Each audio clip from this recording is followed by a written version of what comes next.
Lots going on in the world of politics, and we'll see who joins us today to be talking about these issues and all along those lines. But definitely a lot is taking place in the world of politics.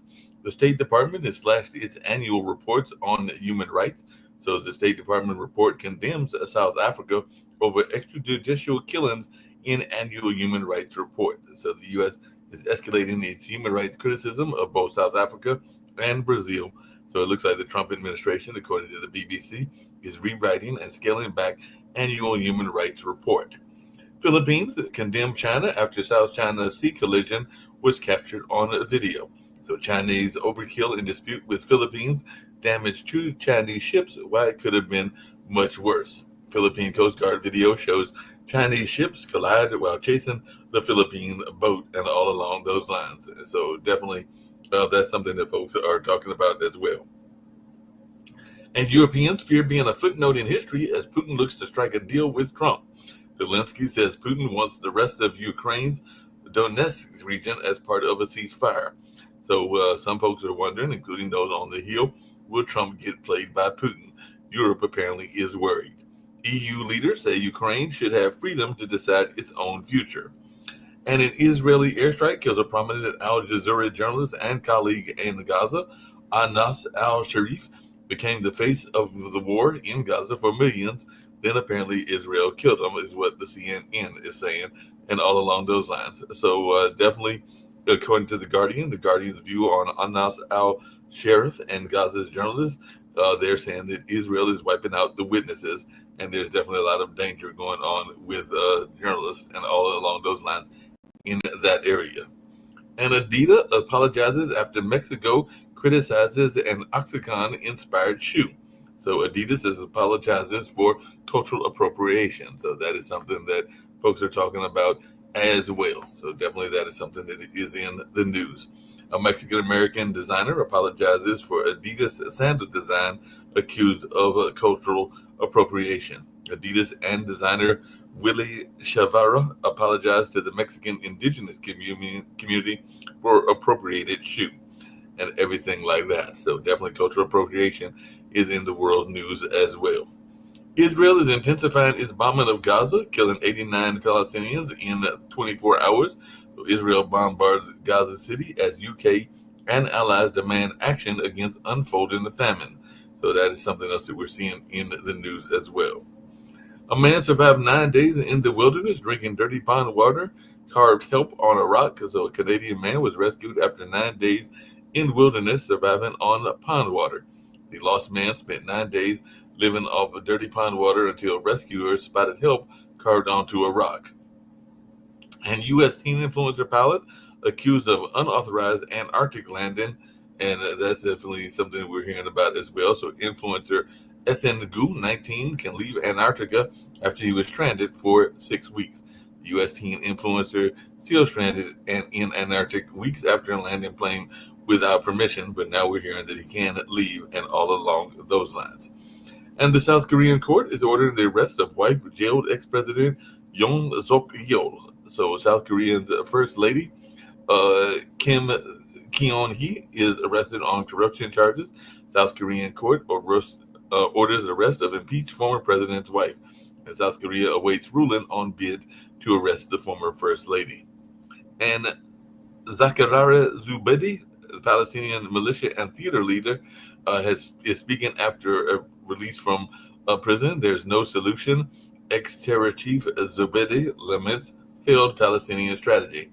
So militant turned theater teacher questions the future of the Palestinian resistance in an interview, according to Haaretz.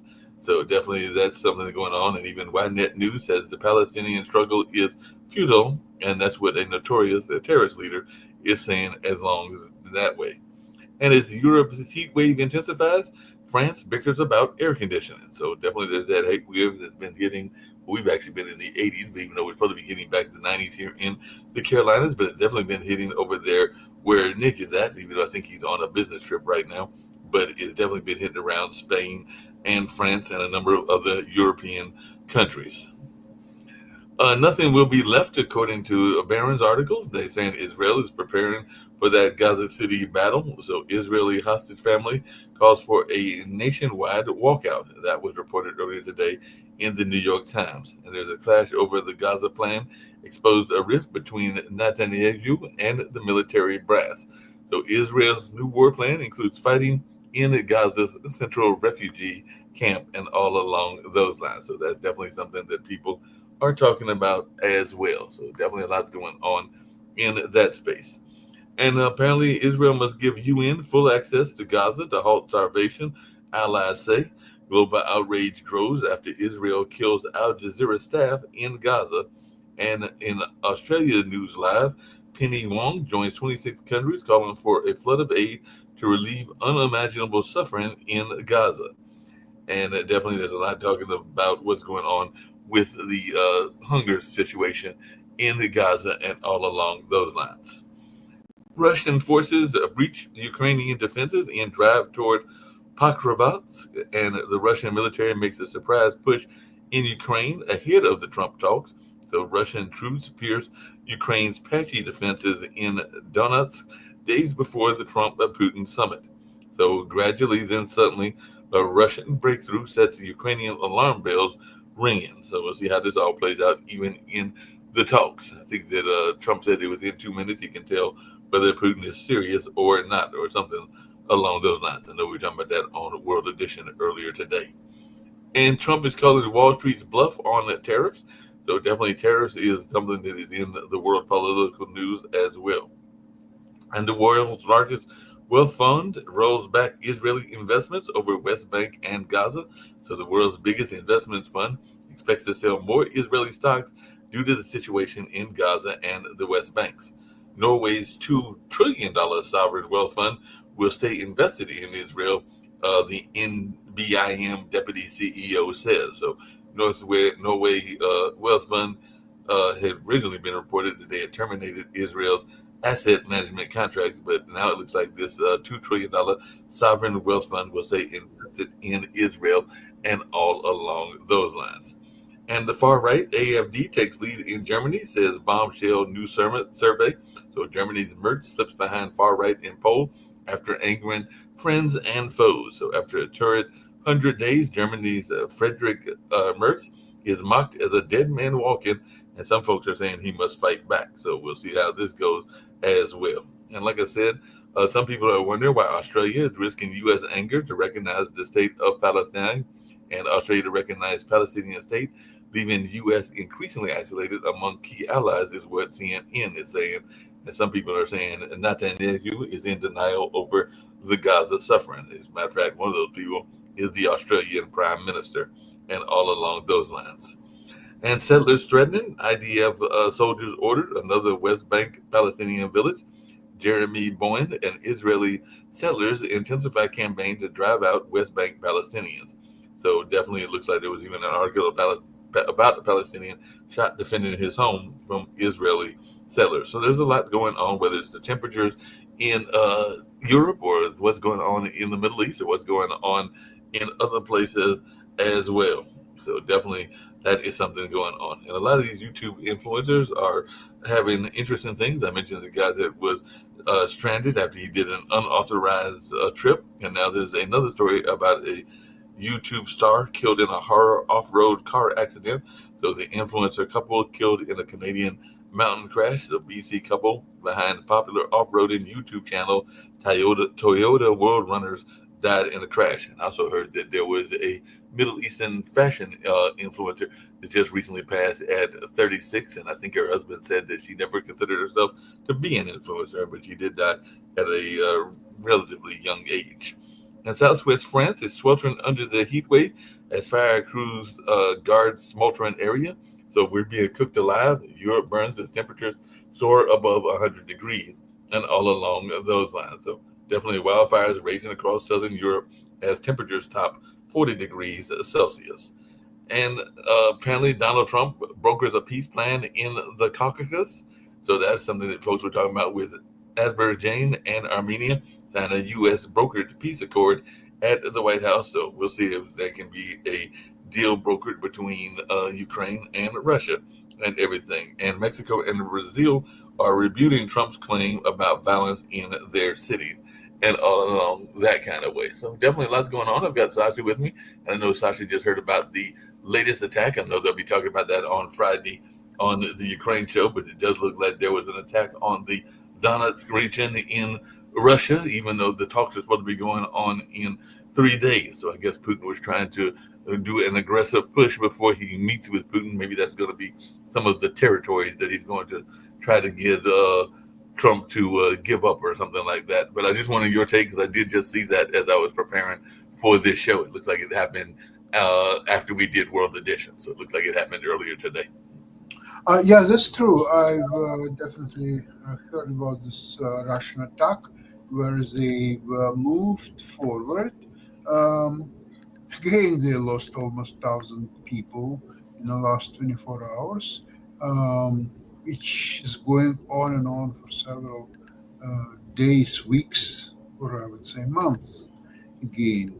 How it will help Putin in this peace negotiations, it's hard to say.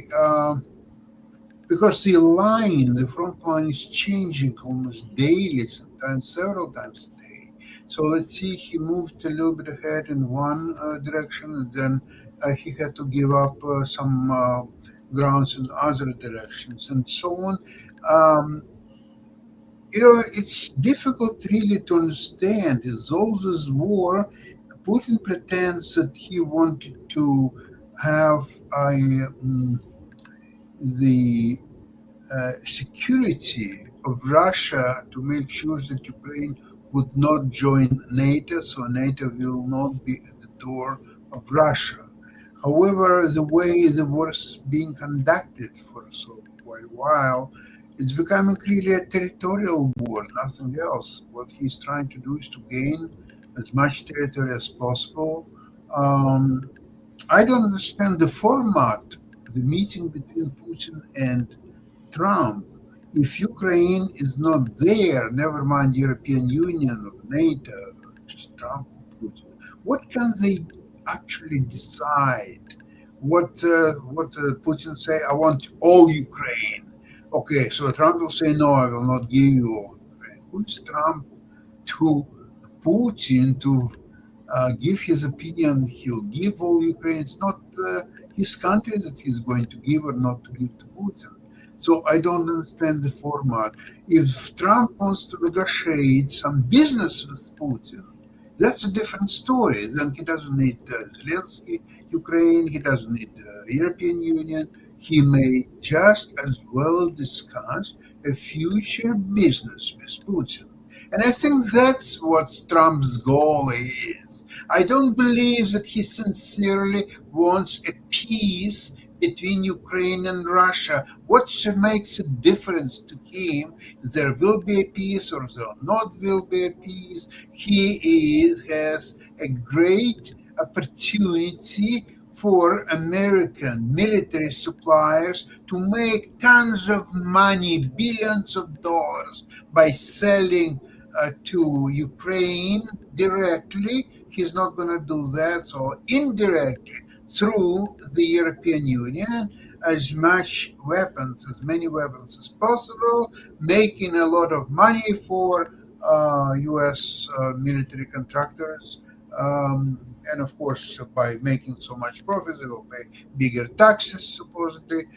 So I really don't understand. There's a kind of schizophrenic uh, diversions between his goal to have business meeting with Putin through so-called Geschäft diplomacy, what he conducted for several months now with or without Witkov, and through several telephone calls with Putin, through several visits of Witkov to Putin.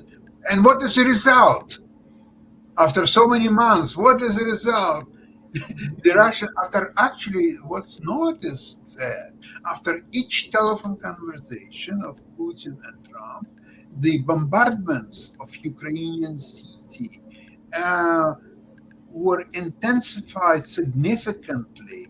Many lives were lost by Ukrainians, including children, elderly people, women. And after each phone call, it just intensifies. That's what's obvious. The progress in this several months negotiations, I don't see any results at all, and I don't see any results will be achieved by Friday in Alaska, except that maybe they will make some business arrangements. That's a difference. Yeah, that's one thing I can think of is some business arrangements because, like you said, Zelensky has to be at the table and all along those lines, or somebody representing the Ukrainian government or the Ukrainian people and everything like that. And I don't know that it can be Trump since he doesn't have any direct connection to Zelensky or to the Ukrainian people. So maybe they can get you to go and negotiate for them and everything like that. Because I mean, like I said, Alaska isn't that far from Canada, so maybe we can get you to go over there and help with the negotiations and everything like that. But I did see that Trump had a victory, or those people that are fans of the right, and there have been a lot of those had a victory. But apparently, a major country, and I know you traveled around the world, including some of the South American countries. Have been ruled by the left. I know that definitely Nick Toffentown talks about the ruin of Venezuela and how bad Venezuela is and everything like that. And another country that I know has been under left leadership for a number of years is Bolivia. But they're saying that they've got an upcoming election coming up, and they're saying that there's a lot of people, including investors. And I know that you've got your investment show on tomorrow that are making bets that Bolivia will make a turn to the right because they've been having a hard time with their economy, partially because of, I'm sure, the tariffs and partially because of other things like the price of bread and everything. But they are speculating that Bolivia is going to turn to the right instead of being to the left where it's been for a long period of time. So have you ever been to Bolivia? I've never been there. I've known some people from that area and everything like that. And what was your take on Bolivia if you've ever visited? I never been to Bolivia. I was once in Venezuela, but it was almost 40 years ago. It was a different country at that time. We had wonderful vacations in Margarita Island. And, well, we all know pretty well what's happening in Venezuela these days. Although there's a news was that Chevron, I believe, is now allowed to participate in the uh, oil business in Venezuela. And now about Bolivia, it's hard to say. I know very little about Bolivia. In my opinion, it's a typical South American country. Um, they have pretty good soccer team, I would believe.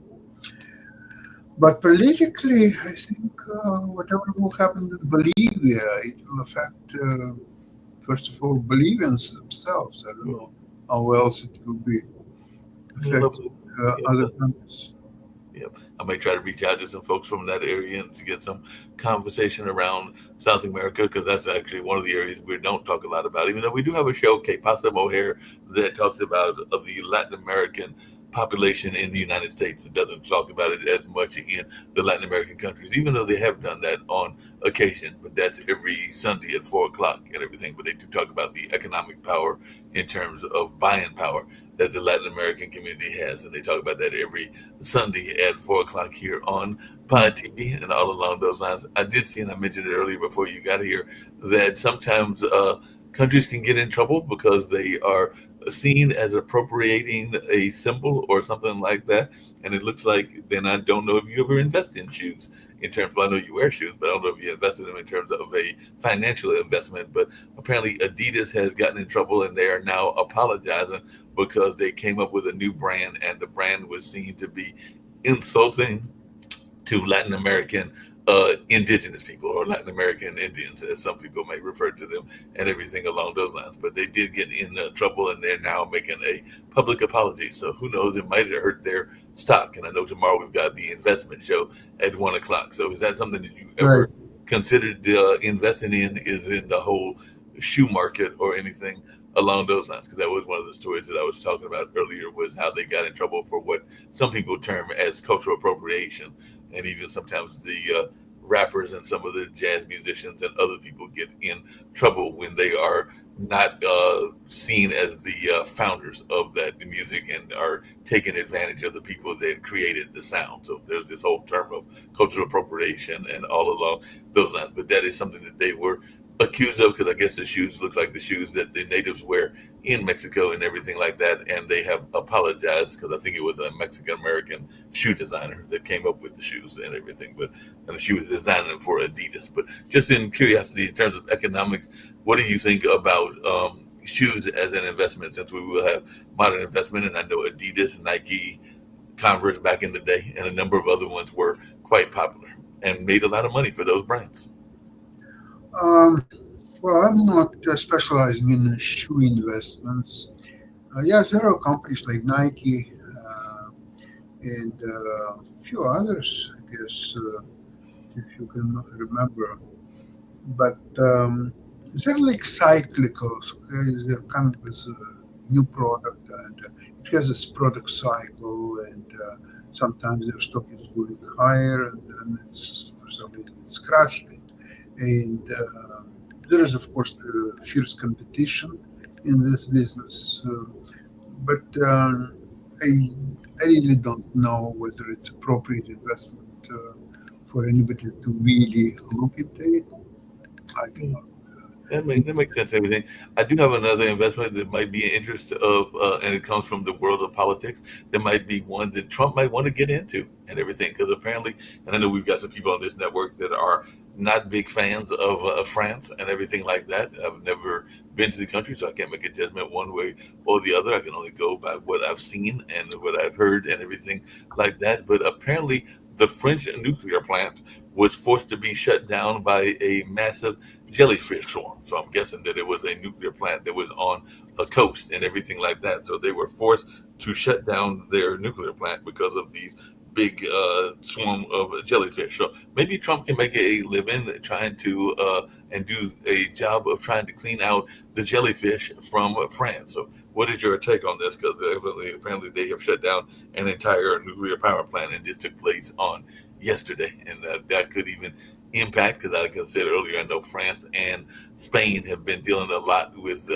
heat wave, and definitely dealing a lot with the energy, and sometimes the nuclear power is what is used to create the energy and all along those lines. So I'm not sure exactly which part of France it is in, but it does look like it's a coastal part of it and all along those lines. So maybe Trump can make a living trying to clean this up. Could be, but I would like to pay attention to something very interesting which was published in the latest article in issue of the New Yorker Hmm. magazine. Now, they were trying to estimate how much Trump has profited from his term as the second 47th president, which is last, what, 7 months. Right. So, according to their calculations, he's made altogether through different vehicles and cryptocurrencies and other vehicles. Believe it or not, we are talking about a sizable chunk of money. And you know how much is that? Approximately, but they analyzed every investment. And a running total is $3.4 billion in Oh some wow. months. Well, I don't know, even if they are not 100% correct, so it's not 3.4 billion, it's only 2.9 billion or somewhere else.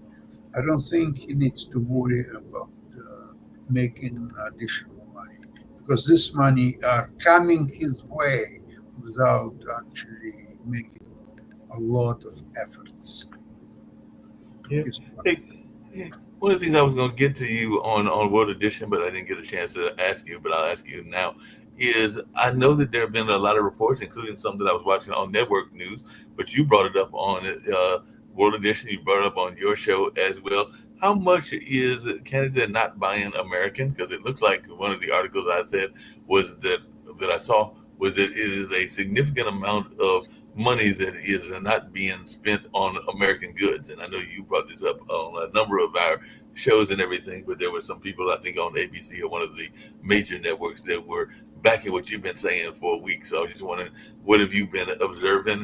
Because I know you talk about a lot about some of the products that are not being bought that are American because of the Trump tariffs and some of the other things. Okay,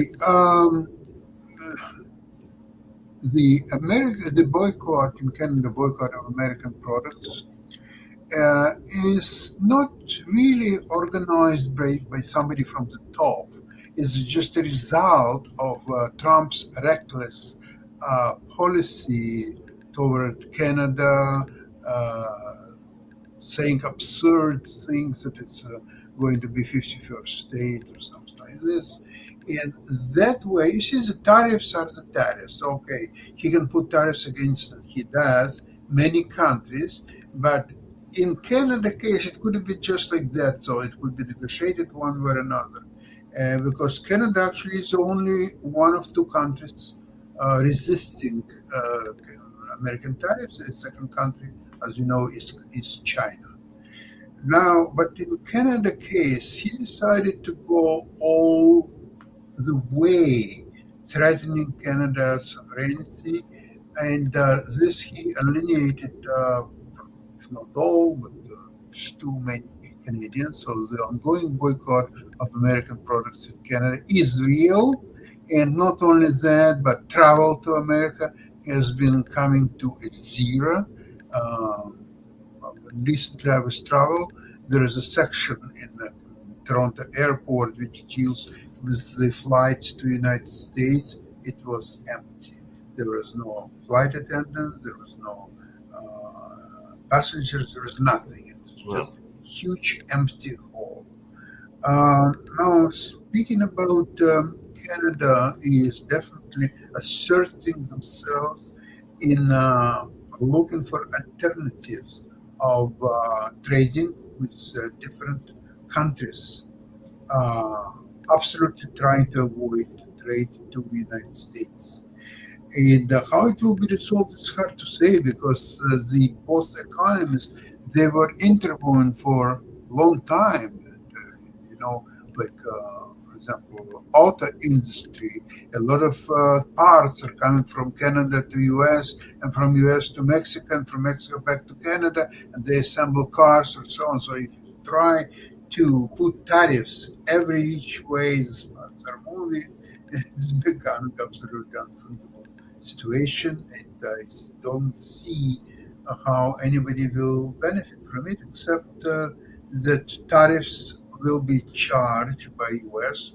Not, I'm not talking about even Canada, but there's other countries like European Union. So America will charge their tariffs, and consumers in the United States will have to pay for it. So let's see if you charge 15% for a car. So let's see the car is worth $40,000, 15%, it's $6,000 that will be put in charge. And if importers themselves will eat it, it means that they will not be profitable at all, or maybe very, very marginally profitable. So it will hurt uh, the shareholders of this company, and they will probably have to lay off some people. So the people lay off people will feel the wrath of these tariffs. And really, I don't see how that will be easily resolved. yeah, that makes sense. Everything. I just saw an interesting story, and I don't know how far Juneau is from Anchorage. Maybe you have an idea and everything, but who knows? They might have to move the talks and everything because apparently an imminent glacial outburst is creating a flooding threat in Alaska and is prompting a disaster declaration. Right now, that's what's going on in Juneau and everything. So they're saying a glacier outburst is underway in Alaska. It could send a wave of water downstream toward Juneau, and who knows whether it'll hit some other parts of Alaska as well. But apparently, this just broke earlier today and everything. So who knows? Maybe you'll have to have the meeting in Russia or in DC, depending on how far Juneau is from Anchorage and whether any of this actually impacts. But they did say the ice dam at Alaska's Mendenhall Glacier released flood water toward downstream homes. So it looks like they might be getting washed away in parts of Alaska. So he might have to even move his meeting depending on how far apart they are from each other and whether something similar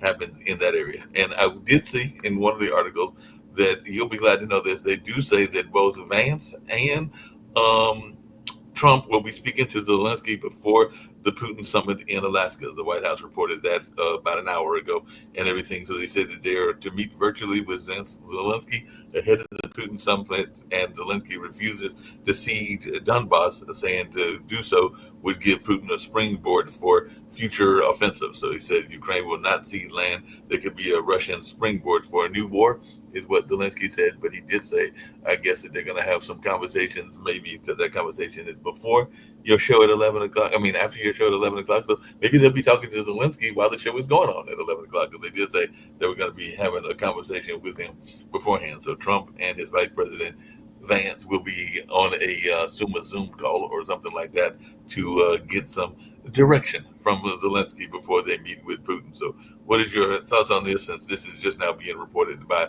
the BBC and ABC.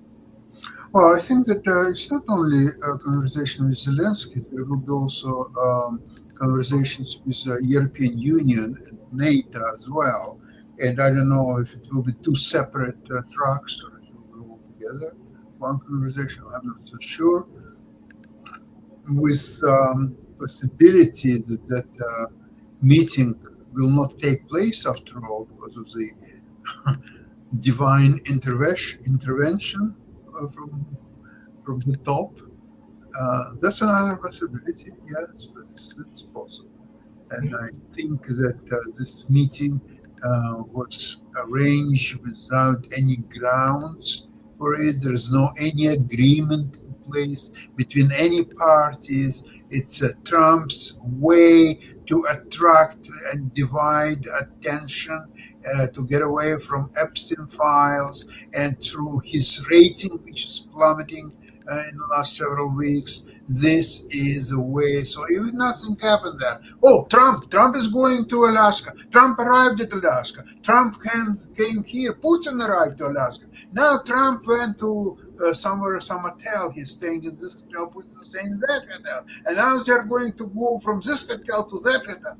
This is all nothing. There is no substance of any kind. This is a way to divert attention of Americans to this complete bamboozle by Trump of this meeting with Putin. Well, speaking of bamboozling, the other thing that Trump has been doing lately, and I don't know your thoughts around this, but he had put Pam Bondi apparently in charge of the DC police and DC security and everything like that. And the White House has already said 23 were arrested after hundreds of federal officers deployed to DC, and they're saving some people like the homelessness crowd that are saying that it's unheard of and ominous. Trump's DC homelessness crackdown is perplexing some people, and he apparently he's claiming that Washington's murder rate is higher than Bogota or Mexico City, and apparently the stats don't match that. And Fox, which I know we're having some talks with them about, even moving one of your shows over there, is saying that DC paid protesters requests surged 400% amid Trump's federal takeover of the city police. And definitely, I know that the mayor of DC has been upset about that. I know she's also been a proponent of trying to make DC a state and everything like that. So I just wanted your take on this whole notion of Trump taking over parts of his own country and everything. Because he did the same thing, and I think Rick brought it up with LA and California and all along those lines, but now he's doing it with a where his office is at, the White House and everything like that. But they have their own ruling government as well. So I just wanted your take on Trump's takeover of the law enforcement over there. Well, I think it's his first move to becoming a unchallenged dictator of the United States. Because the next thing what he'll do, he will fire all generals, and he will become actually the commander-in-chief of U.S. Army, and he will command U.S. Army directly without any interference from generals or other staff members, and he will march the army against the civilians in all specifically democratic states and cities, and then he might as well to announce a dictatorship, real dictatorship, and there will be no more elections. Well, Sasha, in that same regard, and the Guardian reported this apparently earlier today, he has got his administration reviewing 19 of the Smithsonian museums to ensure that their exhibits are patriotic. So apparently they're going to do a comprehensive review of Smithsonian exhibitions, and we know there are a number of Smithsonian exhibitions. There's one for the African American population, the Native American population, the aeronautics. There's a number of them that are in different divisions and different parts of what they are celebrating. But the White House is to probe Smithsonian exhibits to align with Trump's agenda for the U.S. 250th. And like I said earlier on our news show, I understand that there's going to be a big wrestling match. And the founder of, or the person in charge of the WWF, the World Wrestling Federation, is helping them put that together. But apparently they're going to make sure that everything is in alignment with what he thinks it should be, making America great again. So the White House has announced more aggressive reviews of the Smithsonian Museum. So what do you think about this? Because this sounds right out of a playbook out of Nazi Germany and everything like that. So what is your take on this notion of him dictating what is being presented as history? Well, all it's part of a great advance of Trump's uh, dictatorship, complete dictatorship, and until Democrats and even more importantly, people of the United States will feel and understand what's happening, what are his intentions, nothing will change, and he will go as far as it allowed to hit the goals that far. So he will go all the way. He will not stop at anything. He will attack and attack and attack. That's his doctrine. That's what he was taught when his mentor, Mhm. um, and that's what he is going to do. Yeah. What's your take on this extension of the China of the truce between U.S. and China? Because apparently they've extended their trade truce another 90 days, and of course China is the true other world superpower and everything. But Trump has extended the China tariff truce by 3 months. So we're in August, so that means that it will be in effect till September, October, and November, and then we'll be in holiday season, so it'll probably extend it again. But definitely, it looks like he has given them another 90 days. So, what is your take on this notion of him giving them a break while not giving a break to some of the other trade partners, including Canada? Well, that means complete failure of his tariffs war against China. He cannot win this war. China can absolutely ignore the states, and that's what China is doing. And Trump is scared to announce that he lost his tariffs war with China, so he keeps delaying. So he delays another 90 days, then he will delay another 180 days, or whatever he's going to do. Same thing with Canada. And with Canada, he's helpless completely. Canada is sourcing the new trading partners, and U.S. is becoming a big loser in Canada as well. So I don't know when Americans will plug in their brains to understand what this man do.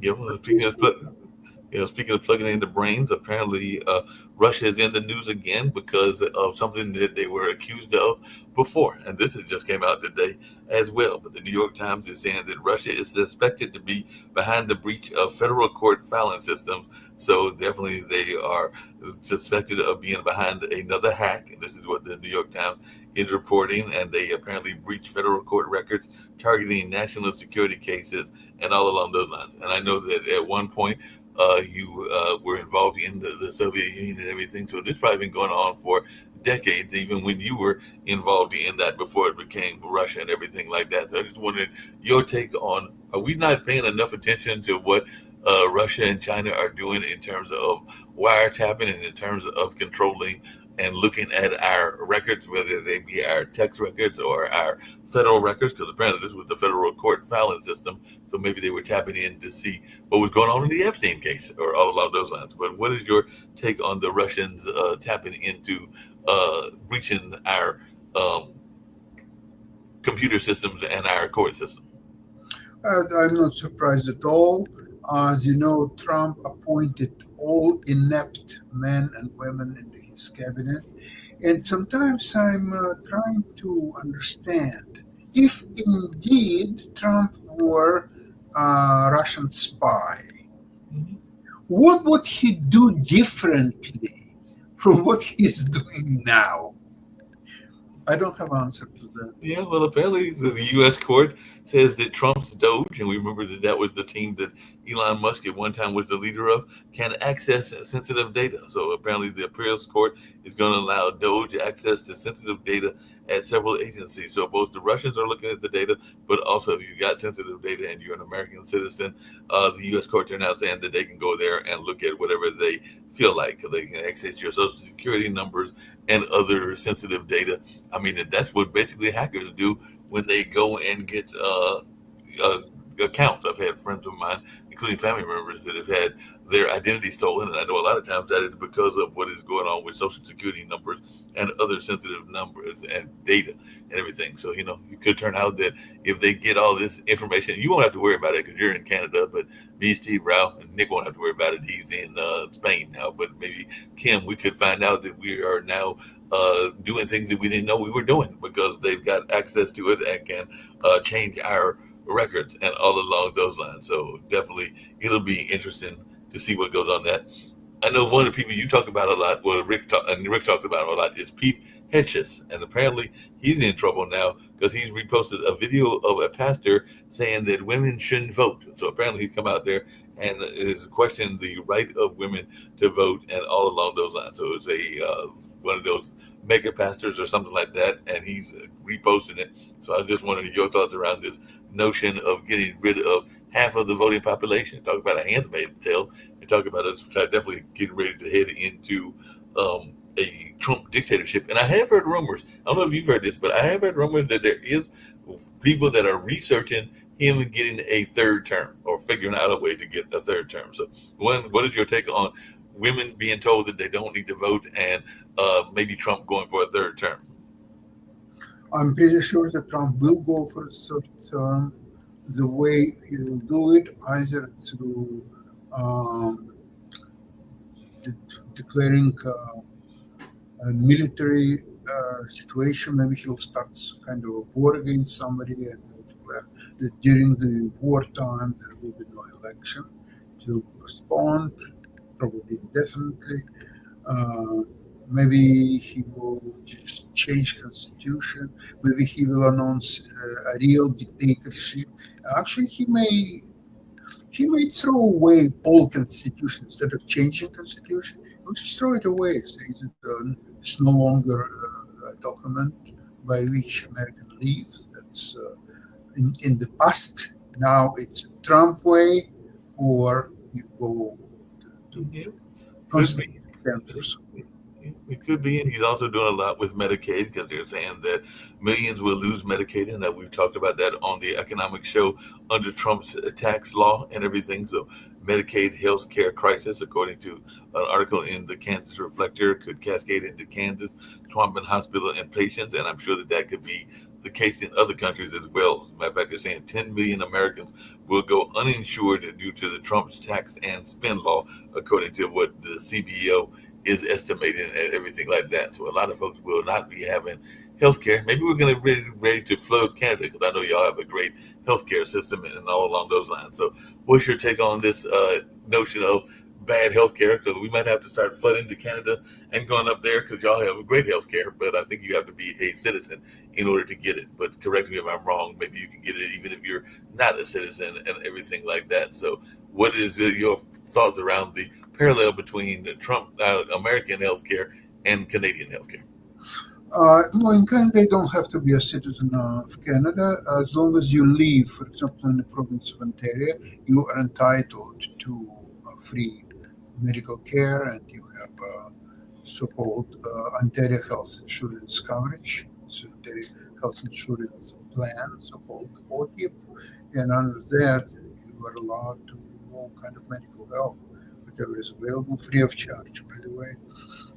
And it doesn't even matter whether you're working or you're studying or whatever you're doing, as long as you are a resident of Well, with that, Mark, I have to No terminate. problem. I'm here to wrap it up shortly anyway. I might announce a couple of other stories and just in passing, but I'm here to wrap it up in a few minutes. So great to have you, Sasha. I appreciate you being on and helping me get through this and everything. But I'll go with another 5 or 10 minutes of Okay, news stuff, and then we'll get ready to get on out of here. But thank you, Sasha, for joining me. we'll see you tomorrow. Bye bye, everybody. See you tomorrow. So apparently, some another story that was in the news and everything was a driver faced up to $110,000 in fines for speeding on Swiss streets. And I do know that sometimes they got some significant fines in those areas, but don't have to worry. Apparently, this particular driver is part of the wealthy and he can afford it, and all along those lines. So definitely, that is something that people are talking about. People are also talking about the American tourist shot and killed in the Caribbean vacation hotspot, left an unfillable void in our lives. Queen family wants justice after son killed in a stray bullet shooting in Puerto Rico. And apparently, the New York man who was fatally shot while in Puerto Rico for a Bad Bunny concert is being remembered as he was hit by a stray bullet, and cops have arrested the intended target. Madonna is calling on Pope Leo to visit Gaza before it's too late. The popular singer is urging Pope to visit Gaza before it's too late, and she speaks out after a journalist was killed in a Gaza strike. Please say you will go. Madonna begs Pope Leo to save Ghazian children, and all along those lines. And Blinken is saying Western countries are morally right to recognize Palestine, but too hasty. So definitely there's a lot of countries that are doing that. Rubio is saying the recognition of Palestinian state by the West is largely meaningless. So definitely that's something that people are talking about as well, and we were talking about that here on the network. And Niger is investigating the $5 million sale of the largest Mars rock found on Earth. So Niger is angered that a piece of Mars ended up for auction. Niger claims the rare Mars meteorite was trafficked out of Africa, and Niger is probing the Martian meteorite sale as questions swirl over its origin and all along those lines. So that's definitely something that folks are talking about as well. And the Palestinian Action co-founder accuses the ministers of making defamatory claims. The UK police say more than 500 people were arrested in a pro-Palestinian event over the weekend, and most pro-Palestine Action protesters are unlikely to face prison, according to the officials in that area. Yvette Kilburn saying some don't know the full name or the full nature of Palestine Action. So that is something that is being reported on as well. So definitely that is something that is going on. And a gunman in CDC shooting fired nearly 500 shots after breaking into his father's gun safe. So definitely, apparently, the CDC shooter had no criminal record and used his father's gun in an attack. CBS shooter, motivated by vaccine distrust, died of a self-inflicted gunshot wound. And victims are being identified, and additional information released by police in the North Austin, that's North Austin, Texas, Target shooting. So definitely folks are asking what is known about the suspect and the grandfather and 4-year-old granddaughter among those killed in the Texas Target shooting. So apparently 3 dead and 1 injured after that Target shooting in that area of Austin, Texas. So that's definitely something that folks are talking about as well. And Governor DeSantis in Florida has appointed Jay Collins as Florida's new lieutenant governor as at a Tampa news conference, and that was reported earlier today. So that's who will be the Florida lieutenant governor. DeSantis picks the Chuck Norris of Florida politics. That's what people are nicknaming him as the new top deputy. And DeSantis is set to definitely look at possibly even a possible 2026 governor race and everything like that. Tropical storm Erin is expected to strengthen into a major hurricane. It could become the first Atlantic hurricane of the 2025 season. So we'll see how this plays out as it becomes a major hurricane this week as Gulf disturbance near southeast Louisiana. So definitely we'll see what goes on in that regards as well. And folks are also asking about the Clarton Coke Works explosion. So never forget the sacrifice of Clarton Coke Works employees killed in explosion is what Governor Shapiro is saying in Pennsylvania. So U.S. steelworker, remember after deadly Clarton explosion, steelworkers were pushing coke out of ovens when deadly explosion rocked the Pennsylvania plant. And in the redistricting clash, Texas GOP flexes power to shut down Democrats' last tool of resistance, Abbott hitting a reset in Texas redistricting standoff, and the Texas Senate passes a Republican-drawn gerrymandering map as House Democrats continue to deny quorum. So Texas Senate approves new congressional lines as House Democrats remain out of state. So definitely that is something that folks are talking about, as well as Sherrod Brown to launch a comeback attempt for the Senate in Ohio.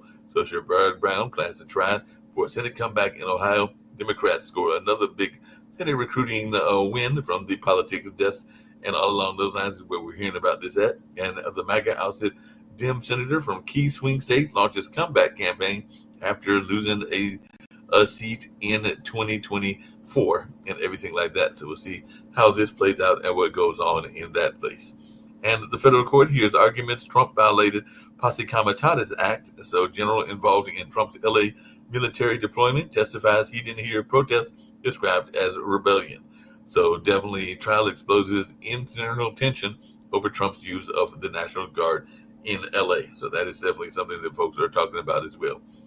And Bomdani leads Convo by 19 points, while Stefanik is catching up to Hochul. And so new poll exposes trouble for rivals in heated New York City mayoral race as one candidate takes that commanding lead and everything like that. So we'll see what goes on in that. And only a stream remains. Minnesota Lake is drained after a valve malfunction. So a mechanical issue unexpectedly drained one of Minnesota's 10,000 lakes, according to the state DNR. Lake Alice disappears from William O'Brien State Park after a drainage failure. And Minnesota works to replenish the lake level after draining from that mechanical failure. And Paxton urges Texas judge to jail Beto O'Rourke over fundraising and all along those lines. So Texas Attorney General seeks jail for O'Rourke as Senate passes Republican-drawn map. Ken Paxton asks the judge to jail Beto O'Rourke for fundraising Texas Dems walkout. So definitely looks like Beto O'Rourke is blocked from financially supporting Texas Democrats who fled the state in redistricting standoffs. That's what's being reported a few days ago, but now they're asking him to be jailed. And the DOJ accuses the George Washington University of acting deliberately indifferent to anti-Semitism. So the DOJ finds George Washington University that kind of term, deliberately indifferent, and apparently that's become the latest target of the Trump administration. So that is some of the things going on in the world. And by the way, a video shows a plane crashing into a parked aircraft at a Montana airport earlier today, sparking fire. The pilot and 3 passengers walked away from the fiery plane crash in Montana. So that was some good news and all along those lines. And the Uvalde school record shows the teen gunman spiral before the 2022 shooting. The Uvalde school record shows teenage gunman spiral before that shooting that took place about 3 years ago and all along those lines. So documents released on the Uvalde massacre show police chief did not follow training on active shooters, and apparently district leaders didn't reach out to some surviving teachers and knew about the broken locks. So that is something that people are talking about as well. And Republican Representative LaMalfa hammered in profanity-laced town hall. So a California GOP congressman's town hall devolved into jeers as some angry patrons were getting on his case. So the California GOP lawmaker faced taunts and jeers over Trump's Big Beautiful bill at the town hall. So definitely looks like that's going on. And last but not least, the trial began in Utah for Nicholas Rossi, a man accused of faking his death to avoid rape charges. I was numb, an alleged victim testified against the Rhode Island fugitive in the Utah rape trial. So the victim said, I was numb and scared. Women testifies about the night. She says a man who later changed his identity raped her. So a man accused of faking his death and fleeing the U.S. to avoid rape charges is now facing some of these charges and some of these accusers and all along those lines. But on that note, we're going to get on out of here. This has been another edition of World Politics. It's me and Sasha today. We'll see who else joins us later on in the week and everything like that. So right now, I'm getting ready to get on out of here and wrap this show up. We do have a rerun of Mama Noni's show coming up at 6 o'clock.